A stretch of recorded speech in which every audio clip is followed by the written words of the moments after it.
은혜가 풍성하신 하나님 아버지, 오늘 수요일 오전에도 우리 귀한 성도님들을 이곳으로 불러 모아 주시고 이 시간 우리 예수님과 성령 하나님과 함께 하나님 아버지 앞에 온전한 예배를 드리기를 소원하오니 주여 이 시간을 함께하여 주시옵소서. 주여 나라와 민족을 위하여 기도할 때 그 말씀을 붙들고 기도할 때 이 나라와 이 민족을 보호하여 주옵시고 특별히 우리 양원의 가족들이 이 공동체가 진실로 주의 성령의 공동체가 되어지게 하여 주옵시고 사랑의 공동체가 되게 하여 주옵시고 우리 성도님들이 가시는 그곳마다 사랑의 간증들이 흘러넘쳐 흐르기를 소원하오니 역사하여 주시옵소서. 어린아이로부터 작년에 이르기까지 주의 말씀과 기도로 무장하게 하여 주옵시고 주의 사랑하는 그 복음이 증거함이 정말 우리 사랑하는 가족들을 통하여서 우리 양원의 공동체를 통하여 증거되어지기를 소원합니다. 아버지 함께하여 주시옵소서. 하나님, 우리 가운데 연약한 성도님들 계십니다. 기억하여 주옵시고 우리 성도님들이 그 이름을 기억하며 우리 예수 그리스도 앞에 우리 성령 안에서 하나님 앞에 기도할 때마다 주님 안수하여 주옵시고 낫게 하는 역사 있게 하여 주시옵소서. 강구의 역사가 있을 때 주여 능력의 능력으로 함께하여 주시옵소서. 말씀을 듣고자 하오니 하나님, 우리 성도님들의 마음의 문을 열어주시고 하늘의 문을 열어주사 한량없는 은혜로 이 시간 채워 주시옵소서. 모든 말씀 예수님 이름으로 기도합니다.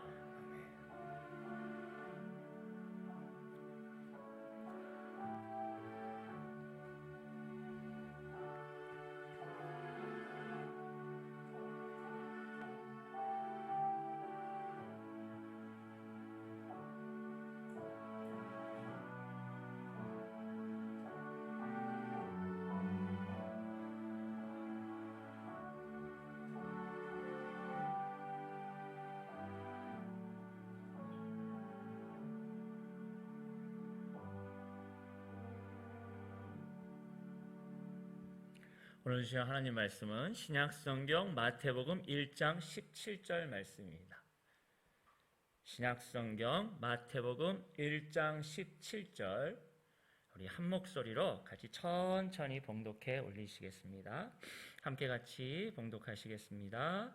그런즉 모든 대수가 아브라함부터 다윗까지 14대요 다윗부터 바벨론으로 사로잡혀갈 때까지 14대요 바벨론으로 사로잡혀간 후부터 그리스도까지 14대더라. 아멘.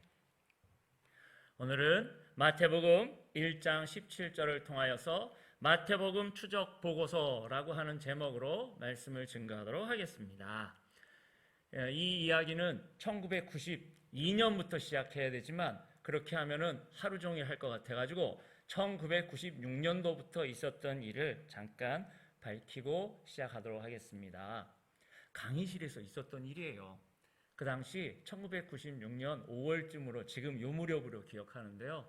교수님이랑 학생들이 막 이야기하는 가운데 교수님이 지나가시는 말로 탁 한마디 하신 게 제 귓가에 굉장히 남았었습니다. 교수님이 뭐라 그러셨냐면 이렇게 얘기하신 거예요. 야, 그런데 말이야, 족보 중에 이렇게 14대로 끊어서 된 족보가 있을까? 물론 교수님은 정답을 알고 얘기하신 거죠. 그런데 듣는 학생들은 한 번도 생각해보지 않았던 거예요. 그 전까지. 가만히 생각해보니까 저희 집에 있는 파평 윤씨 족보에는 쫙 윤신달부터 시작해가지고 막 있는데 어떤 족보도 딱 14대로 탁 끄는 부분은 읽어본 적이 없어요. 그래서 그래, 왜 그러지? 그리고서는 찾기 시작했습니다. 왜 그럴까? 여러분, 성경 보시다가 한 번이라도 이상하다 싶을 때는 그게 다 이유가 있는 거예요. 우연이 없는 것 같습니다. 그래서 이상하다, 왜 14대일까? 그리고 가만 또 생각해보면 92년도에 무슨 일이 있었냐면 마태, 마가, 누가, 요한에 대한 이걸 쓰면서 이거 그냥 하나님이 하나로 딱 하시면 되는 걸 왜 이렇게 4개씩 나누시고 그러셨을까? 몰랐었어요. 그러다가 이제 이 96년도에 이 족보 이상하지 않니? 이상했어요. 그리고서는 알아봤죠. 14대로 된 족보 이유가 있나? 이게 뭐가 있을 텐데. 그러다가 교과서에 이미 읽고 있었는데, 잘 알고 있었는데 그 앞부분이 새롭게 다가왔습니다. 마태복음은 최초에 이 접하신 분들이 유대인이시라는 거예요. 그럼 이거 혹시 반대로 난 유대인이 아닌데 그래서 못 알아보나? 그럼 거꾸로 유대인들은 잘 알아보나? 이게 무슨 소리인지 모르실 것 같아가지고 거꾸로 한번 해보겠습니다. 여러분, 우리는 한국인이시잖아요. 한국인이시기 때문에 쉽게 확 받아들이는 것들이 있습니다. 번역이 정말 안 되는 용어 중에 한국 분들은 한 번에 아신다는 거예요. 이런 거 예를 들어볼까요? 척 보면 그 다음이 뭐죠? 압니다. 여러분, 근데 이거 번역을 해도 외국 사람들은 이래요. 말이 되는 소리를 해요. 어떻게 척 보고 알아요? 근데 한국 분들은 에이, 이거 척 보면 알지, 이걸 몰라? 이렇게 얘기하시잖아요. 한국 분들이기 때문에 쉽게 아세요. 자, 지하철에 있는 사진 한 장인데요. 사진 한번 띄워주시겠습니까? 지하철에 어떤 사람이 사진을 준비했어요. 보시면 여러분, 지하철에 막 복잡하게 영어로 막 쓴 것 같으시죠? 근데 이거 한국 분들은 이거 금방 알아요. 잘 보세요. 영어 없이 살면 안 되나요? 사랑해요, 훈민정음. 이게 한 번에 확 보이시죠? 이게 지금 한글 세대. 그리고 두 번째 문장 제가 가려도 괜찮습니다. 한번 띄워주시겠어요? 한국 분들은 이 문장이 이렇게도 읽히실 수 있대요. 이거 말고 지금처럼 4글자씩 순서 바꿔 써도 돼요. 이상하게 한국인은 읽을 수가 있거든요. 이거 역시 번역기로는 안 나와요. 재미있는 훈민정음, 세종대왕 만만세. 자, 지금 한국 분들은 이 문장이 그냥 쉽게 읽혀요. 막 섞어놨는데 지금 무슨 말씀 하시는지 알겠습니까? 한국 사람들은 이 문화가 익숙하시기 때문에 4글자를 아무리 순서를 바꿔놔도 우리 머릿속은 이거를 그냥 슉슉, 원래 한다면 외국 사람들은 이역, 거시, 번기, 역론 이렇게 되는데 우리는 나도 모르게 이거 역시 번역기로는 안 나와요. 그냥 쉽게 받아들이실 수 있죠. 퀴즈 한번 해볼까요? 자, 한글입니다. 자, 한번 띄워주세요. 이거 동물 이름입니다. 동물 이름. 자, 하나, 둘, 셋. 코끼. 어우, 대단하십니다. 이럴 때 저는 와우 이렇게 하십니다. 굉장하세요. 다음에 한번 더 해볼까요? 이거 인사말입니다. 인사말. 안녕하세요. 양호리 성도님들은 굉장히 뛰어나신 것 같아요. 근데 아마 이러실 거예요. 에이, 목사님, 지금 뭐 그거 쉽다 못해. 이건 무슨 유치원 놀이 하세요? 여러분, 근데 이걸 외국 사람이 이걸 봤다고 해보세요. 한글이 익숙지도 않은 사람. 지금 방금 전에 자막, 이 자음이라 그러지 않습니까? 코끼리 앞글만 했는데도 우리는 딱 보고서 코끼리요. 안녕하세요. 그냥 아시죠? 한국인이 이렇게 할 수 있는 것처럼 유대인들도 이렇게 할 수 있지 않을까요? 그들만이. 그래서 우리 교수님은 이거를 우리에게 알려주고 싶어서 지나가는 말로 퀴즈를 내셨던 거고 우리는 그것 때문에 막 얘기를 하면서 왜 우리는 모르지? 그랬던 거예요. 그리고서는 이제 연도수가 흘러가면서 이거를 보던 중에 이들은 이게 자연스러웠구나. 자, 그 사진, 자, 그 다음 자막 한번 띄워주시겠어요? 예, 다음이요. 사진으로 띄워주시겠어요? 예. 이게 지금 프라하에 있는 유대인 마을에 있는 시계탑입니다. 실제 있는 시계탑이요. 저 위에 있는 쪽의 시계는 여러분 우리가 잘 알고 있는 시계죠. 로마자로 쓰여졌을 뿐이지 대략 뭐 1시 몇 분인가 보다 하는데 요 밑에 있는 시계 이상하지 않으세요? 밑에 있는 시간은 유대인들은 쉽게 보는 시계입니다. 뭐야 저게? 목사님 저건 숫자예요? 글자예요? 다들 이렇게 생각하시죠? 네, 바로 그 부분이에요. 유대인들은 이게 자연스러운 거예요. 아까 전에 그 시계 방향도 우리는 시계 방향이지만 걔네들은 반대 시계 방향으로 읽을 수가 있어요. 왜냐하면 글을 우리가 읽는 방향과 정반대로 읽거든요. 그런데 여기 나와 있는 시계에 우리가 1시라고 할 때 우리가 1이 떠오르시지 않습니까? 근데 이 친구들은 1도 물론 알고 있지만 자기들만이 갖고 있는 글자가 1이 될 수도 있어요. 그러니까 첫 번째 글자, 우리식으로 얘기하면 기억이 1, 니은이 2, 디귿이 3 이렇게 해요. 그들은 이것들을 그냥 어린 시절부터 자연스럽게 아는 거예요. 여러분들이 코끼리 맞추신 것처럼. 그러니까 이게 여기 저기 있는 글자를 알렙이라고 하는데요. 알렙이라고 하는 알파벳인데 알렙, 베이트, 김멜, 딸렙이 1, 2, 3, 4, 5, 6 해서 글자가 숫자가 되고 숫자가 글자라는 거예요. 이해 안 되시는 게 너무 당연해요. 이건 유대인들은 편한데 아까 전에 엉터리로 막 써놔도 우리들은 영어 없이 살면 안 되라고 확 보여인 거 치신 것처럼 유대인 이들은 이게 너무 편한 거예요. 이런 걸 가리켜서 전문 용어로 게마트리아라고 합니다. 자, 그러면 아까 전에 읽었던 본문을 이게 원래 그리스 말로 쓰여져 있습니다. 그리스 말은 오늘날의 공용어인 영어인 것처럼 그 시대의 공용어였고 시장통 언어라 그래서 코인의 헬라어라고 하는 그 부분으로 쓰여져 있는데 이걸 만약에 유대인이 딱 봤을 때는 자기도 모르게 어떤 숫자가 나오면은 그 부분을 자 14이라고 하는 거를 딱 한번 자막 한번 띄워주시겠어요? 14이 우리는 여기 계신 분들 저와 여러분들은 14 그러면은 숫자 14나 한자 세대 같으신 분은 14라고 하는 그렇게 떠올리시겠지만 유대인들은 똑같은 14를 보고서도요 14이라고 하는 딱 부분을 보고서는 이렇게 해석이 된다고 해요. 이 부분에 한해서 이거가 4 더하기 6 더하기 4로 보인대요. 목사님 14이 되는 수가 얼마나 많은데요. 2 더하기 2 더하기 2 더하기 해가지고 7로 만들 수도 있고요. 많잖아요. 이게 많아요. 그런데 이들은 이 본문을 읽었다면 정상적으로 읽었다 그러면은 방금 전에 이 부분에서 4 더하기 6 더하기 4라고 이 얘기를 따르게 얘기하면 네 번째 글자, 여섯 번째 글자, 네 번째 글자라고 이렇게 읽혀요. 근데 발음이 사운드가 D, B, D예요. 혹시 성경 인물 중에 디귿, 비읍, 디귿처럼 되어지는 인물이 혹시 있을까요? 영어로 생각하시면 편합니다.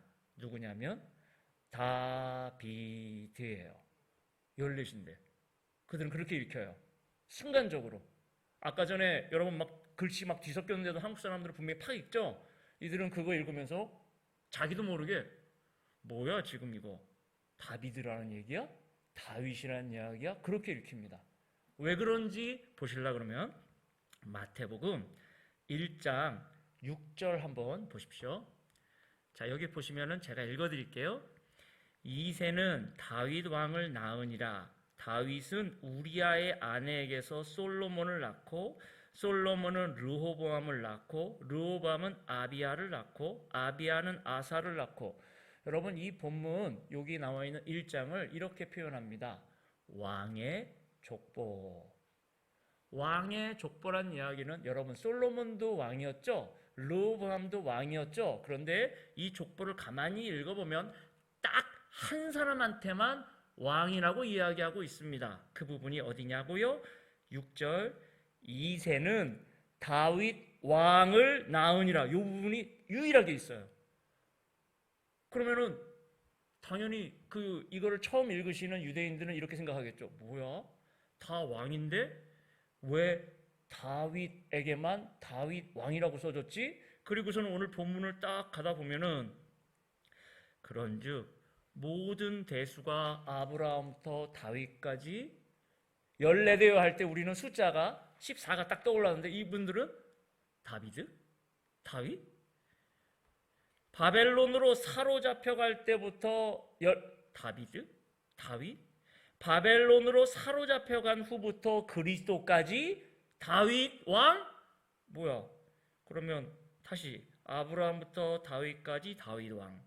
다윗부터 사로잡힐 때까지 다윗 왕. 사로잡혀간 후부터 그리스도까지. 그러면 뭐야 이거 지금 그리스도가 다윗 왕이라고 하는 이야기인 거야 지금? 이분들에게는 아브라함이라고 하는 자신들의 민족의 조상부터 다윗 왕이라고 하는 선지서와 구약 성경에서 메시아와 거의 비슷한 단어로 나오는 유일한 그 부분이 뭐냐면 하나님께서 다윗 왕 같은 분을 다시 보내실 것이다. 세우실 것이다. 너희 민족을 일으키실 것이다. 그 영원한 약속을 우리 하나님은 이루실 것이다 라고 기대하고 있는 사람들이거든요. 근데 이 복음서라는 걸 처음 접하신 분들이 성령께서 그와 함께 하신다 그러면은 그의 눈이 이제 떠지기 시작하는 거예요. 뭐야? 그럼 그리스도가, 예수 그리스도가 지금 다윗 왕이라고 하는 말을 하는 거야? 그리고서는 그가 이거 무슨 소리야? 그리고서는 유심히 보게 되겠죠. 그런데 이 17절 가만히 보면은 유대인들이 봤을 땐 이상해요. 뭐가 이상한지 설명드릴게요. 아브라함부터 다윗까지, 그래, 다윗 왕 이후에 포로로 잡혀갔어. 맞아. 그런데 여러분, 학계 에스라 느헤미야 시대 때, 스룹바벨 에스라 느헤미야 시대 때 어떤 일이 있냐면은 그들이 포로로 잡혀갔던 그들이 1차, 2차, 3차로 돌아왔거든요. 그래서 성전 다시 세우고 하나님이 다시 한번 이들에게 일으켜질 수 있는 것을 허락하셨잖아요.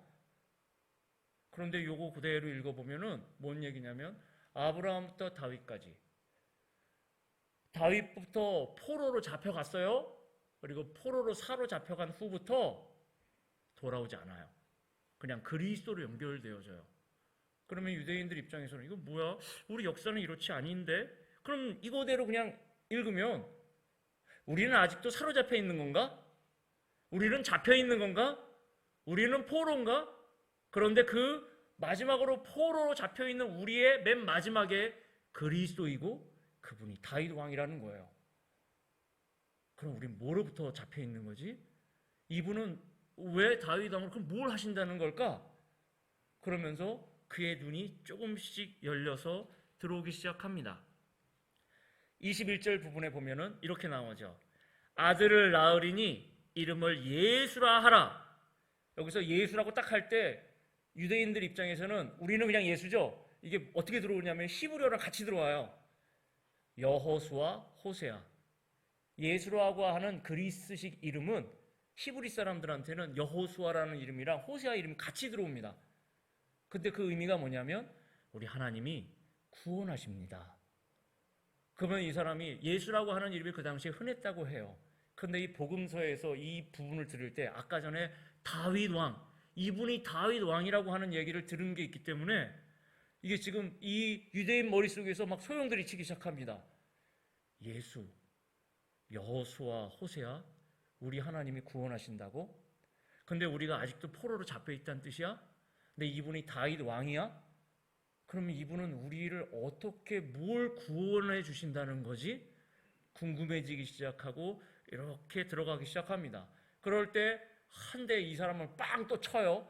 보라, 처녀가 잉타하여 아들을 낳을 것이요 그 이름을 임마누엘. 이건 이사야 말씀인데 하나님이 우리랑 함께 하신다고? 그러면 이분은 그냥 단순한 그게 아니야? 하나님이시라는 이야기야 지금? 막 심장이 두근반 세근반 됩니다. 이거 제대로 읽기 시작하면 감당하기 힘든데? 그리고서는 2장을 시작하는데 헤로드 왕 때 동방에서 박사가 왔다라는 거예요. 근데 유대인 입장에서는 동방 그러면은 우리 조상 아브라함이 왔던 그 땅인데 그 땅에서 박사들이 왔대요. 왔다고 쳐요. 왔어. 그런데 이분들이 유대인의 왕을 찾아오신 거예요. 왕을 찾아오니까 어디로 갔겠어요? 당연히 왕궁으로 갔겠죠. 그리고 그 왕궁 속에서 대화가 일어나는데 그 당시 대제사장과 백성이 서기관들에게 묻는 말이 나오죠. 그리스도가 어디서 나겠느냐? 그때 미가서 부분이 나옵니다. 또 유대 땅 베들레헴아, 너는 유대 고을 중에서 가장 작지 아니하도다. 내게서 한 다스리는 자가 나와서 내 백성 이스라엘의 목자가 되리라. 그러면은 유대인 입장에서는요, 일단 이분들은 모세 오경이 어린 시절 12살 이전까지는 거의 암기하다시피 암송하다시피 하기 때문에 친숙하거든요. 그 외에도 회당을 있으면서 선지서나 시편에 있는 말씀들이 우리가 구구단 외우듯이 이분들한테는 그게 쉬워요. 근데 지금 이 복음서를 딱 읽는데 베들레헴에서, 그리고서는 헤롯의 이야기가 이렇게 진행되다가 황금과 유향과 모략을 드리는 박사들의 얘기를 보면서 황금과 유향과 모략 중에 그리스도라고 하는 것들이 히브리 사람들한테는 메시아, 기름 부음을 받은 자라고 하는 어감으로 확 와닿거든요. 근데 황금과 유향과 모략이라니까 이거 왕에 대한 이야기인데, 유향 이거 제사장에 대한 이야기인데, 모략 근데 이상하다. 이건 선지서 부분을 돼야 되는데 모략은 장례 물품인데, 야 이건 뭐지? 계속 물음표가 찍히게 만들어요. 유대인이라고 치면은 방금 전에 읽은 이 본문 속에서 계속 물음표가 찍히는 거예요. 이상하다. 이 족보는 뭔가? 왜 빠져 있나? 왜 이분이 다윗 왕인가? 그런데 선지서들에 나오는 약속의 말씀들이 도대체 이분에게 계속 적용이 될 때마다, 아니 뭐야, 하나님이시란 이야기야? 도대체 그럼 이분이 어떻게 해주시다는 거야? 라고 이야기를 하는데, 그때 주의 사자가 그의 아버지, 육신의 아버지인 요셉에게 위험하니까 애굽으로 피하라고 하는 이야기를 나오죠. 여러분, 이게 호세아 11장 1절에 있는 말씀을 보면서 내가 내 아들을 애굽으로 불렀다. 그런데 유대인 또 이 입장에서는 또 이게 막 여기서 스파크가 막 일어나는 거예요. 이거 아까 구원에 대한 이야기였는데 구원한다며. 근데 갑자기 애굽으로 불렀대요. 하나님이 부른 이야기가 나와요. 애굽에서. 여러분, 유대인 입장에서, 아니 우리도 이제 이거 잘 알고 있죠. 구원하는 이야기인데 애굽 이야기가 나와요. 이집트 이야기가 나와요. 그럼 뭐가 떠오르세요? 당연히 출애굽기가 떠오르시죠. 자기도 모르게 떠오르는 거예요. 그럼 뭐야, 이거 모세의 이야기인데. 그리고서는 헤롯이 2살 이하의 아이를 막 죽이는 이야기가 나와요. 그리고서는 18절에 예레미야 31장 15절 라마에서 슬퍼하며 크게 통곡하는 소리가 들리니 하고서는 그 슬픔의 애곡의 소리. 근데 이게 선지서도 이루지만 떠오르는 말씀이, 야 그때 모세 시절에 말이야, 아이들을 죽이는 무시무시한 그 바로가 애들 죽이는 이야기 너무 유사하지 않아? 야 이거 어떻게 된 거지? 이러면서 막 두근반 세근반이 계속되는 거예요. 그래서 헤롯이 죽었다. 이제 그 땅으로 가도 된다 하고서 하나님 허락이 있을 때 쭉 가다가 23절 말씀 보다 보면 이래요. 나사렛이란 동네에 가서 사니 이는 선지자로 하신 말씀에 나사렛 사람이라 칭하리라 하심을 이루려 하심이로라. 이거 유대인들 아니면은 이 부분 이거 못 받아들입니다. 왜냐고요? 구약 성경에는 이 부분 없어요. 나사렛 사람이라고 하는 부분이 선지서에 어디 있어? 이렇게 얘기 나오는데 이게 유대인들은 다르게 받아들여요. 아까 전에 여러분들이 코끼리 안녕하세요 받아들이시, 나사렛 할 때 이게 자음으로 확 와닿았거든요. 넷째로로 받아들여요. 싹? 이거 이사야 말씀 아니야? 이사야서 지금 11장 1절 말씀에 이삭 그러면 이게 싹으로 딱 와닿으면요, 뭐가 동시에 와닿느냐면은 구루터기, 남은 자, 마지막 이스라엘 사람, 하나님께서 세우신 그 싹으로 동시에 받아들여져요. 하나님 말씀에 구약 성경에 익숙하신 분들이라면 바로 이 부분에서, 일반 사람들은 나사렛 사람이라는 부분은 없는데, 그런데 유대인들은 그 나사렛이라고 하는 부분에 그 부분을 싹이? 이거 하나님의 약속의 싹이란 뜻이야? 그러면은 요 1장, 2장만 봐도 이분들에게는 지금 머릿속에서 엄청난 충격이 일어나요. 한 번도 들어는 봤지만 한 번도 제대로 생각해보지 않았던, 우리가 기다렸던 메시아, 다윗 왕, 그리고 우리를 회복시켜줄 그 누구인가가 이 본문대로 한다면 예수 그리스도라고 하시는 거예요. 예수 그리스도가 우리를 구원해 준다고? 예수 그리스도가 이 말씀을 이루신다고? 예수 그리스도가 내가 그토록 기다렸던 분이라는 거야? 질문을 하게 된다니까요. 질문을 하고서 3장을 딱 들어가는 순간 머릿속에 아까 전에 출애굽기 하다 보면은 출애굽기가 익숙하신 분들은 뭐가 떠오르는지 보시겠습니까? 자막에 자막 띄워주세요. 애굽, 홍해, 광야, 시내산, 그리고 율법 받는 이야기잖아요. 이게 출애굽기 순서란 말이에요. 그러니까 나도 모르게 그게 머릿속에 떠오르나요. 익숙해요. 아주 익숙해요. 왜냐하면 우리 아버지로부터 맨날 우리 어머니로부터 들었던 이야기가 이 이야기니까, 우리 하나님이 구원해 주신 이야기. 그러면 대충 한번 볼게요. 예수님이 사역 시작하실 때 누구 만나죠? 세례요한 만나시죠.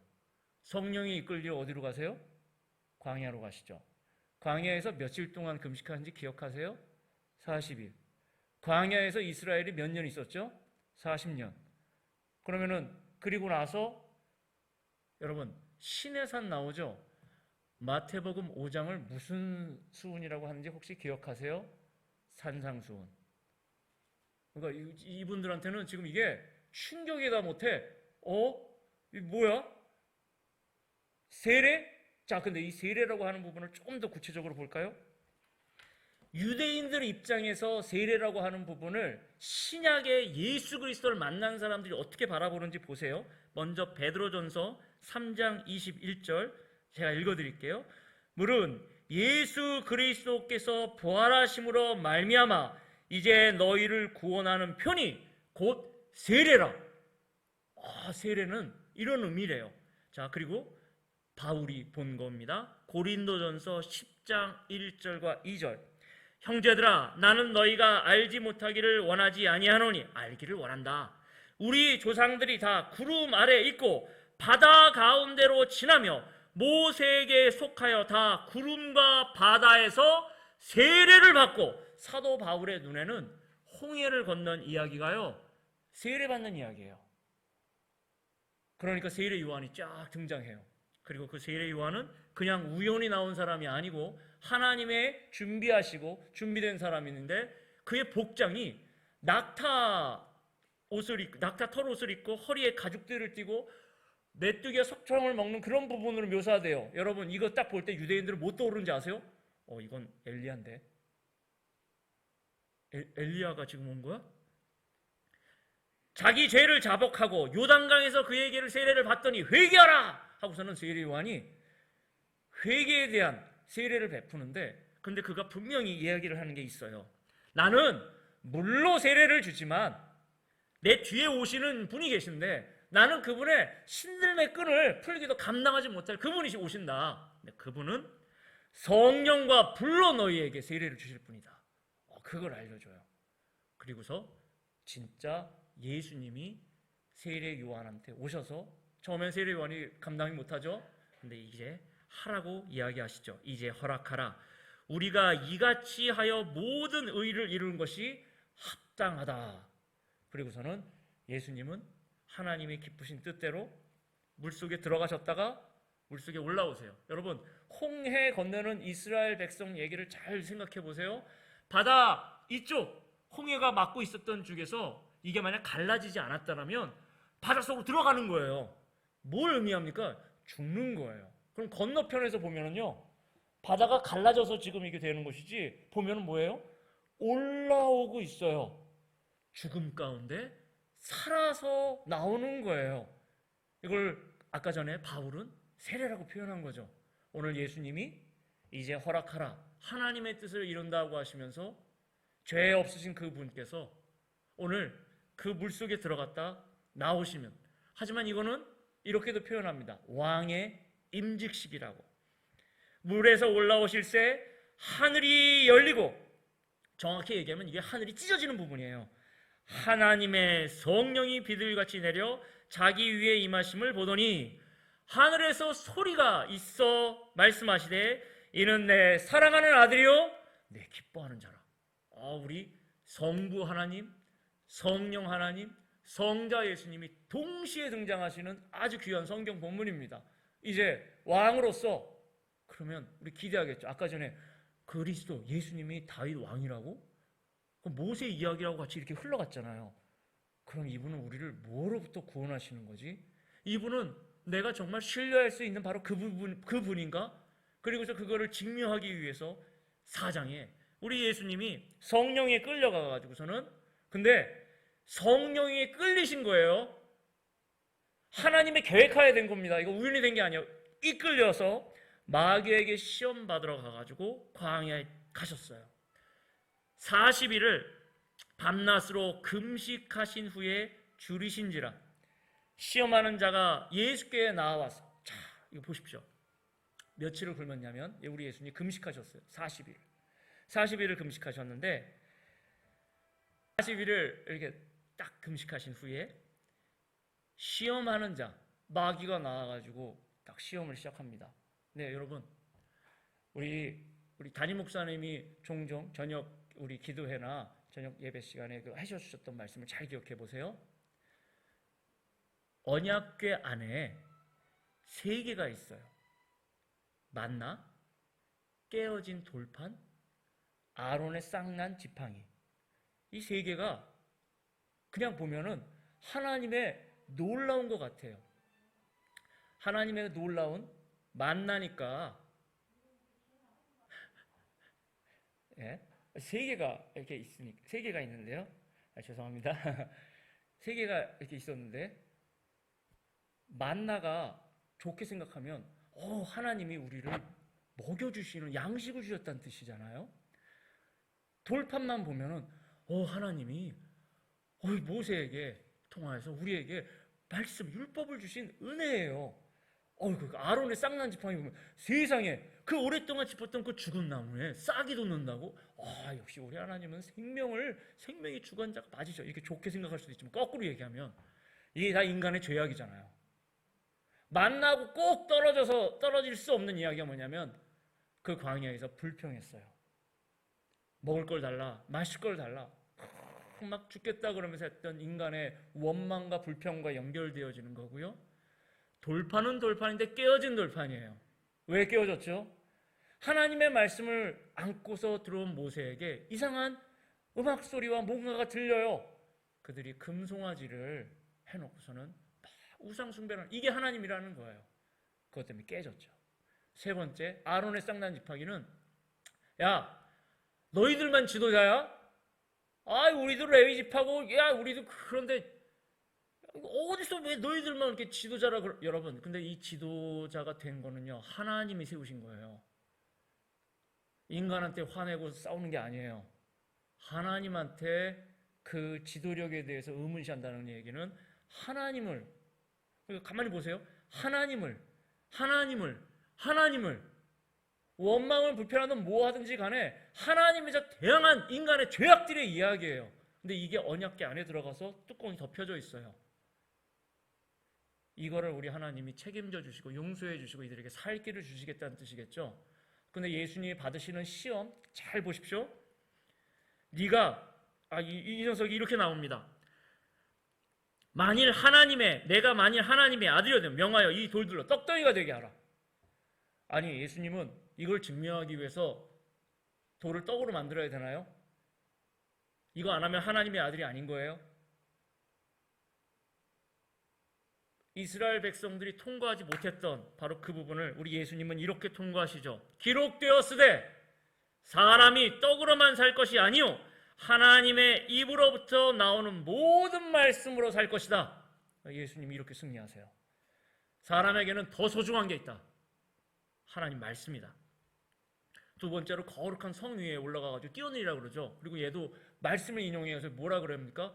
받쳐줄 거다. 천사들이 안전하게 해줄 거다. 이렇게 얘기를 해요. 네, 이거 잘 생각해 보세요, 여러분. 예수님이 만약 성전에서 위에서 쫙 뛰어내렸어요. 근데 예수님이 정말 천천히 내려온다고 생각해 보세요. 성전 밑에는 사람 엄청 많거든요. 그럼 그들이 예수님을 어떻게 받아들일까요? 놀랍다. 예수님은 이들이 그 십자가의 보혈로 말미암아 하나님 아버지께로 가는 그 길을 열어주시러 오신 분이에요. 엉뚱한 우상 숭배를 원하시는 그런 예수님 아니시죠? 또 기록되었을 때 주 너의 하나님을 시험하지 말라. 그리고서는 천하 만국의 뭔가 영광을 막 보이고서는 걔가 뭐라 그러는지 아십니까? 경배하려 자기에게. 이거 다 주겠대요. 누가 하나님이 세우신 진짜 왕입니까? 그건 가짜잖아요, 이놈들은. 사탄아 물러가라. 기록되었으되 주 너의 하나님께 경배하고 다만 그를 섬기라. 우리 예수님이 이스라엘 백성들이 통과하지 못했던 그 광야의 것들을 하나씩 둘씩 다 통과시켜 주시는 거예요. 우리는 연약할 수 없었는데 다윗 왕이시고 메시아이시고 모세와 같이 엘리야 같은 그 능력을 가지신 이분이 길을 여시는 거예요. 유대인들 입장에서는 이 부분이 새롭게 와닿았죠. 아, 이분은 우리를 그리고서는 쭉 끌고 가시면서 산으로 데리고 가십니다. 심령이 강한 자는 복이 있나니 애통하는 자는 복이 있나니 온유한 자는 복이 있나니 의에 줄이고 목마른 자는 복이 있나니 긍휼히 여기는 자는 복이 있나니 마음이 청결한 자는 복이 있나니 화평케 하는 자는 복이 있나니 의를 위하여 박해를 받은 자는 복이 있나니. 그리고서 이후에 우리 예수님이 마태복음에서 설교가 여러분 몇 편 나올 것 같으세요? 유대인들 입장에 잘 생각해 보세요. 이게 뭐하고 비슷하냐면 창세기, 출애굽기, 레위기, 민수기, 신명기가 5개니까 마태복음에도 5개의 설교가 있습니다. 제가 이렇게 뼈대를 세우면 마태복음을 조금 알 수 있을 것 같아. 이 마태복음 이거 파면 팔수록 되게 놀라운 거 나오는 거 아니야? 그리고서는 이거를 어느 정도 정리한 다음에 계단을 내려가는 중이었습니다. 내 친구가 친한 친구인데요. 이 친구하고 만나가지고 사람이 여러분 이거를 어느 정도 정리되면 어떤 기분이 들겠어요? 친구한테 이거 얘기 좀 해야지. 자랑 좀 해야지. 그리고 딱 하려고 그러는데 이 녀석 호용이라고 하는 제 친구가 이렇게 얘기하는 거예요. 세영아, 야 마가복음에서 말이야 베드로의 신앙 고백 이상하지 않니? 한 번도 생각해보지 않았던 질문을 제 친구가 저한테 딱 하는 겁니다. 마침 마태복음에 대해서 어느 정도 좀 정리를 하는데 친구가 묻는 질문, 세영아 마가복음에 있는 베드로의 신앙 고백 좀 이상하지 않니? 그 말을 하는데 순간 머리가 찌릿찌릿하고 여기서 전구에 불이 조금씩 들어오기 시작했습니다. 하나님께서 유대인을 위해서 마태복음에 이러한 것들을 허락하셨다면 마가복음에도 이런 거 있지 않을까?